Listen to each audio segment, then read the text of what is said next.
कहानी की शुरुआत होती है सियोल की एक अंधेरी रात से, जहां एक छोटी बच्ची पार्क में अपनी खोई हुई गुड़िया ढूंढ रही होती है। जैसे ही उसे गुड़िया मिलती है, अचानक आसमान में अजीब सी चमक उठती है। बच्ची पीछे मुड़कर देखती है और डर के मारे चीख पड़ती है, क्योंकि उसके सामने एक विशालकाय राक्षस गुजर रहा होता है। इसके बाद कहानी सीधा 25 साल आगे न्यूयॉर्क पहुंचती है। यहाँ ग्लोरिया पूरी रात पार्टी करने के बाद अपने घर लौटी है।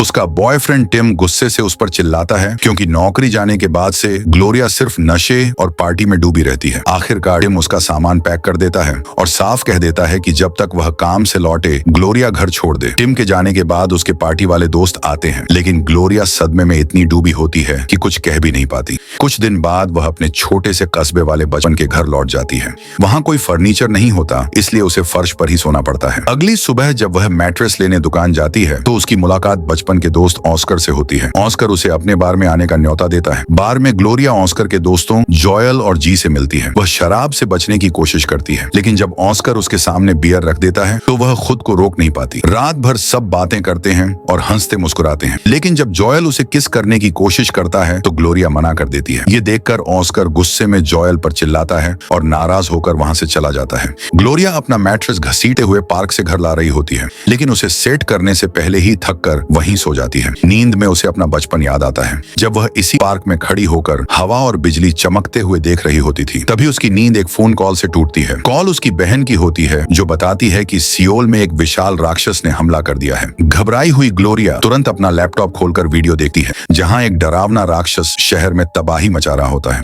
वो टिम को कॉल करके इस बारे में बात करती है, लेकिन टिम उसे टोकता है कि यह हमला 9 घंटे पहले हुआ था। मतलब ग्लोरिया फिर से नशे में डूबी रही और असल दुनिया से बेखबर। गुस्से में ग्लोरिया कॉल काट देती है। शाम को वह फिर बाहर जाती है और वहां बड़े स्क्रीन पर मॉन्स्टर का फुटेज देखते हुए पीना शुरू कर देती है। टीवी पर रिपोर्टर बताते हैं कि इस हमले में कई लोग मारे गए और हवा भी जहरीली हो चुकी है। बाहर से निकलकर ग्लोरिया थोड़ी ताजा हवा लेने पार्क पहुंचती है और वहीं बेंच पर सो जाती है। अगली सुबह वह टिम को कॉल करती है, लेकिन टिम समझ जाता है कि वह फिर से नशे में है और उसे बात करने से मना कर देता है।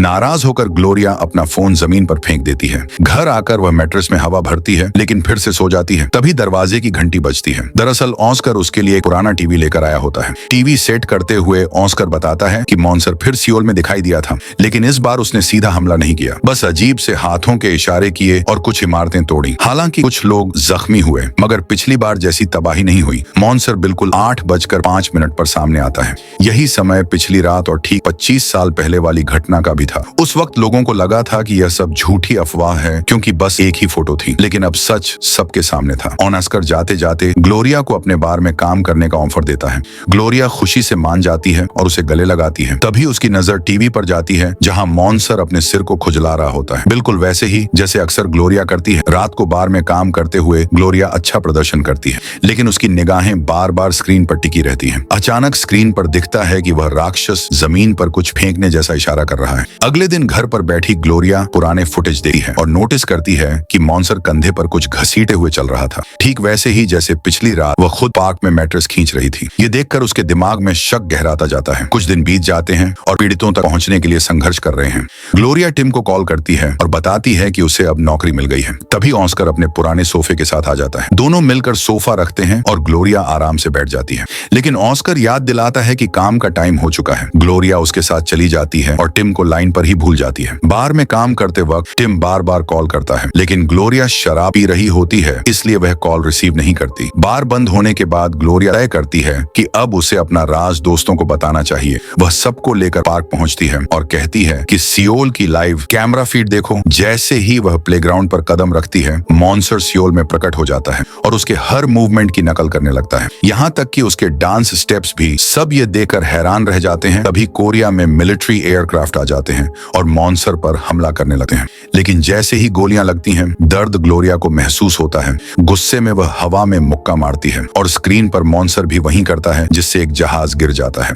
ग्लोरिया को एहसास होता है कि उसने शायद पायलट्स को मार डाला है। डर और सदमे में वह गिरकर बेहोश हो जाती है। होश आने पर ग्लोरिया अपने घर में होती है और टीवी पर देखती है कि मॉन्स्टर के गिरने से कितनी तबाही मची है। उसे एहसास होता है कि यह सब मौतें उसी की वजह से हुई हैं। वो टूट कर कहती हैं कि अब उसे पुलिस के हवाले खुद को कर देना चाहिए, लेकिन तभी ऑस्कर अखबार दिखाता है, जिसमें लिखा होता है कि मॉन्स्टर के साथ एक विशाल रोबोट भी नजर आया है। ऑस्कर को लगता है कि जब वह भी उसी प्लेग्राउंड पर कदम रखता है, तब यह रोबोट प्रकट होता है। यानी मॉन्सर और रोबोट दोनों किसी तरह उन दोनों से जुड़े हैं। जब ग्लोरिया और ओस्कर नाश्ता करने के लिए एक डाइनर में बैठते हैं और मॉन्सर वाली स्थिति पर चर्चा करते हैं, बातों बातों में उन्हें याद आता है कि बचपन में उस जगह पर पार्क नहीं था बल्कि एक कंस्ट्रक्शन साइट थी। तभी ग्लोरिया को याद आता है कि एक बार स्कूल के बाद वह और ओस्कर उसी जगह से गुजरे थे और उसी समय वह कोरिया से जुड़ा एक प्रोजेक्ट लिए हुए थी जब अचानक तेज हवा चलने लगी थी। ओस्कर उसे समझाता है कि खुद को पुलिस के हवाले करना सही नहीं होगा। तभी ग्लोरिया को एक आइडिया आता है।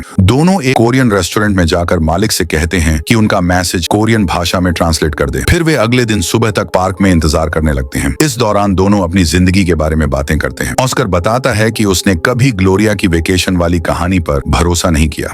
वह उसकी करियर जर्नी को हमेशा से फॉलो कर रहा था और जानता था कि ग्लोरिया की नौकरी जा चुकी है। वो यह भी बताता है कि 6 साल पहले उसकी शादी ऑलमोस्ट हो गई थी, लेकिन उसकी मंगेतर उसे छोड़कर चली गई। सुबह ठीक 8:05 पर ग्लोरिया प्लेग्राउंड पर कदम रखती है और हाथों के इशारों से लोगों को दूर जाने का संकेत देती है। ओस्कर कैमरे पर नजर रखकर उसे बताता है कि कब सब लोग हट चुके हैं। फिर ग्लोरिया जमीन पर हाथों से मैसेज लिखती है जिसमें वह अपनी तबाही के लिए माफी मांगती है और वादा करती है कि ऐसा दोबारा नहीं होगा। यह देखकर पूरी दुनिया दंग रह जाती है कि मॉन्सर असल में स्मार्ट है और कई लोग अब उसे अच्छा जीव मानने लगे हैं। काम के बाद ग्लोरिया जोयल से मिलने जाती है और दोनों के बीच करीबी बढ़ जाती है। लेकिन अगली सुबह ग्लोरिया टीवी पर देखती है कि विशाल रोबोट फिर से प्रकट हो गया है। वह तुरंत जोयल को खींचकर पार्क ले आती है और वहां देखती है कि ओस्कर खुद प्लेग्राउंड पर घूम रहा है, जिससे रोबोट सियोल में प्रकट हो रहा है। वहीं जी नक्शे की मदद से उसे गाइड कर रहा है ताकि कोई तबाही ना हो। ग्लोरिया गुस्से में ओस्कर को रोकने की कोशिश करती है, लेकिन ओस्कर कहता है कि यह कोई बड़ी बात नहीं है और कम से कम उसके रोबोट ने किसी को मारा तो नहीं। यह सुनकर गुस्से से भरी ग्लोरिया भी प्लेग्राउंड पर कदम रख देती है और उसी पल उसका मॉन्सर भी सियोल में नजर आ जाता है। दूसरी तरफ पड़ोस के घरों से लोग तालियां और शोर सुनाई देने लगता है, लेकिन ओस्कर अब भी वहां से हटने से इनकार कर देता है। गुस्से में ग्लोरिया उसे एक जोरदार थप्पड़ मार देती है और ठीक उसी समय उसका मॉन्सर भी सियोल में वही हरकत दोहराता है। यह देखकर ओस्कर आखिरकार वहां से चला जाता है। उस रात रिपोर्टर्स ग्लोरिया के मॉन्सर को सियोल का प्रोटेक्टर कहकर बुलाते हैं और उसका थप्पड़ वाला सीन पूरे इंटरनेट पर मीम बनकर वायरल हो जाता है। अब तो मॉन्सर्स की फैन फॉलोइंग दिन ब दिन बढ़ने लगती है और लोग सियोल तक उड़ान भरकर सिर्फ उन्हें देखने पहुंचने लगते हैं। लेकिन बार में ओस्कर पहले से ज्यादा शराब पीने लगता है और बार बार वही वायरल वीडियो देखता रहता है। क्लोजिंग के बाद भी वह सबके साथ बदतमीजी करता है। गार्ड से बहस करते हुए वो ताना मारता है कि वो बार बार बाथरूम क्यों जाता है, कहीं नशा तो नहीं करता। यह सुनकर गार्ड गुस्से में चिल्ला पड़ता है कि वह कई सालों से साफ है और अब सिर्फ पेट की बीमारी झेल रहा है। दोनों में झगड़ा बढ़ जाता है और गार्ड गुस्से में वहां से चला जाता है। फिर ओस्कर ग्लोरिया पर दबाव डालता है कि वह भी कुछ पिए, क्योंकि उसने नोटिस किया है कि ग्लोरिया कई दिनों से शराब को हाथ तक नहीं लगा रही। ग्लोरिया समझाती है कि वह फिर से नशे में गड़बड़ नहीं करना चाहती, लेकिन ओस्कर धमकी देता है कि अगर उसने नहीं पिया तो वह जाकर प्लेग्राउंड पर चलेगा। यह सुनकर ग्लोरिया पूरी बोतल उठाकर जमीन पर खाली कर देती है। यह हरकत देखकर ओस्कर भड़क जाता है और गुस्से में अपनी वैन में बैठ जाता है। उसके साथ जोयल भी होता है। ग्लोरिया घबराकर उसे रोकने की कोशिश करती है क्योंकि ओस्कर पूरी तरह नशे में होता है और वह डरती है कि कहीं कोई पागलपन ना कर बैठे। लेकिन ओस्कर उस पर चिल्लाता है, गालियां देता है और जब ग्लोरिया वैन के सामने खड़ी हो जाती है तो परवाह तक नहीं करता। वैन घुमाकर उसके पास से निकल जाता है और तेजी से चला जाता है। सुबह ठीक 8:05 पर ग्लोरिया पहुंचती है और देखती है कि ओस्कर पहले ही प्लेग्राउंड पर खड़ा है। वो तुरंत अंदर जाती है और उसी पल दोनों मॉन्सर्स एक साथ सियोल में प्रकट हो जाते हैं। गुस्से से भरी ग्लोरिया बार बार ओस्कर को थप्पड़ मारती है, जबकि ओस्कर हंसता हुआ उसे ताने मारता रहता है। ग्लोरिया और ओस्कर की लड़ाई अब खतरनाक मोड़ ले लेती है। दोनों के हर थप्पड़ और मुक्के का असर सियोल में दिख रहा होता है। भीड़ चीयर कर रही होती है, लेकिन ग्लोरिया को समझ आता है कि यह खेल नहीं है। वह बाहर की नौकरी छोड़ने का ऐलान करती है, मगर ओस्कर धमकी देता है कि अगर वह काम पर नहीं आई तो वह सियोल तबाह कर देगा। बचपन की यादें ग्लोरिया को सच्चाई दिखाती हैं और उसे एहसास होता है कि यह सब बहुत पहले से जुड़ा है। इस बीच जोयल उससे माफी मांगता है और उसका घर सजाने में मदद करता है, लेकिन जब वह ओस्कर के घर जाती है तो उसे पता चलता है कि वह भी शराब और गुस्से से जूझ रहा है। इसी बीच टिम भी उसके होम टाउन में आ जाता है। शुरू में दोनों मिलते हैं, लेकिन बहस में टिम उसके वेट्रेस जॉब का मजाक उड़ाता है। हालात और बिगड़ते हैं जब बार में टिम की मुलाकात ओस्कर से होती है। ओस्कर सबके सामने बदतमीजी करता है और एक बड़ा पटाखा निकालकर फर्नीचर हटाने लगता है, जिससे ग्राहक डर कर भाग जाते हैं। ओस्कर पटाखा जलाता है और बार में तबाही मच जाती है। बड़ी स्क्रीन टूट जाती है, आग भी लग जाती है। जब ग्लोरिया और टिम बाहर निकलने की कोशिश करते हैं तो ओस्कर रास्ता रोककर कहता है कि ग्लोरिया उसे छोड़कर नहीं जा सकती। मजबूर होकर टिम सच बताता है कि वह नौकरी के बहाने नहीं, सिर्फ ग्लोरिया से मिलने आया था। लेकिन ग्लोरिया जानती है कि अगर उसने ओस्कर को छोड़ा तो वह सियोल को तबाह कर देगा, इसलिए टिम अकेला चला चला जाता है। बाद में घर लौटकर ग्लोरिया देखती है कि ऑस्कर अंधेरे में शराब पी रहा है। वह कहता है कि वह सिर्फ इसलिए आया है ताकि ग्लोरिया टिम से बात न कर सके। उसी रात ग्लोरिया को अपना बचपन याद आता है, जब उसने देखा था कि ऑस्कर ने उसका प्रोजेक्ट कुचल दिया था और तभी बिजली गिरने से पहली बार सियोल में राक्षस प्रकट हुआ था। उस हादसे में ग्लोरिया और ऑस्कर दोनों बेहोश हो गए थे और उनके खिलौने, एक मॉन्स्टर और एक रोबोट ही उनकी किस्मत बन गए। वर्तमान में ग्लोरिया ऑस्कर को समझाती है कि यह जलन या प्यार की बात नहीं है, बल्कि ऑस्कर खुद से नफरत करता है। ग्लोरिया शहर जाकर अपना करियर बना सकी, लेकिन ऑस्कर उसी छोटे शहर में फंसा रहा। आखिरकार ग्लोरिया टीम को कॉल करती है और कहती है कि वह उसके साथ चली जाएगी। तभी टीवी पर खबर आती है कि सियोल में 8:05 बजने वाले हैं। ऑस्कर खेलने के मैदान की ओर भागता है, लेकिन ग्लोरिया उसे रोकने के लिए कुर्सी से मार देती है। ऑस्कर गुस्से में ग्लोरिया पर हमला करता है, लेकिन ग्लोरिया फर्नीचर गिराकर उसे रोकने की कोशिश करती है। फिर भी ऑस्कर भाग निकलता है और खेल के मैदान तक पहुंच जाता है।